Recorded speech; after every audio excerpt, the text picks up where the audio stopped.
খবর 24 সাথে আপনাকে স্বাগত। নতুন নতুন খবর জানার জন্য আমাদের চ্যানেলে চোখ রাখুন। নমস্কার, খবর 24/7 আপনাদের স্বাগত।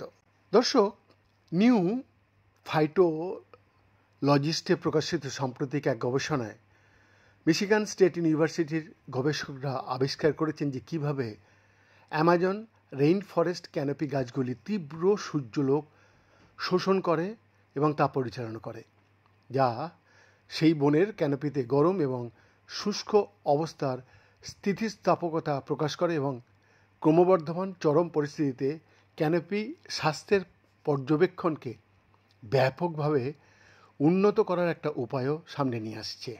ডক্টরেট প্রার্থী লিওনার্দো জিকার্ডির নেতৃত্বে এমএসইউ বন বিভাগের সহযোগী অধ্যাপক স্কট স্টার্কের নেতৃত্বে এই গবেষণাটি দেখিয়েছে যে গ্রীষ্মমণ্ডলীয় গাছগুলি কীভাবে বিশাল সৌর অ্যান্টেনার মতো কাজ করে, যেখানে তারা প্রচুর পরিমাণে আলোক শক্তি শোষণ করে, যা সাবধানে পরিচালনা করা উচিত।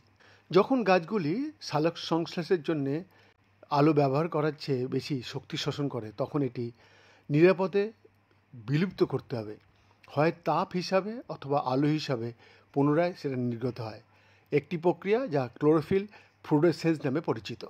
এটি একটি দীর্ঘ যাত্রা।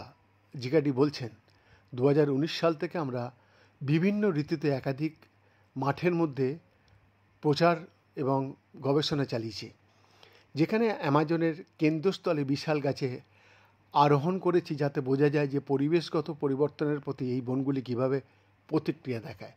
আমরা শত শত ঘন্টা ধরে ক্যানোপিতে পরিমাপ করেছি, যা আমাদের করা সবচেয়ে তীব্র এবং ফলপ্রসূ কাজগুলির মধ্যে একটি।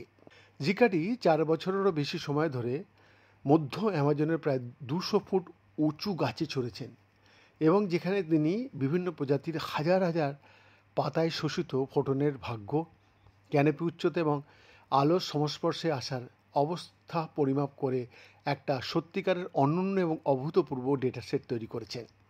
এমএসইউ ডিওই উদ্ভিদ গবেষণাগারের সহলেখক ডেভিড ক্র্যামার দ্বারা এমএসইউতে তৈরি একটি বিপ্লবী হ্যান্ডহেল্ড যন্ত্র মাল্টিস্পিকিউ তারা ব্যবহার করেছেন এবং জিকার্ডি ধারণ করেছেন কিভাবে প্রাকৃতিক পরিবেশে পাতাগুলি আগত আলোকে সালোক সংশ্লেষণ বা অতিরিক্ত শক্তি অপচয় করার ক্ষমতার সাথে ভারসাম্য রেখে চলে।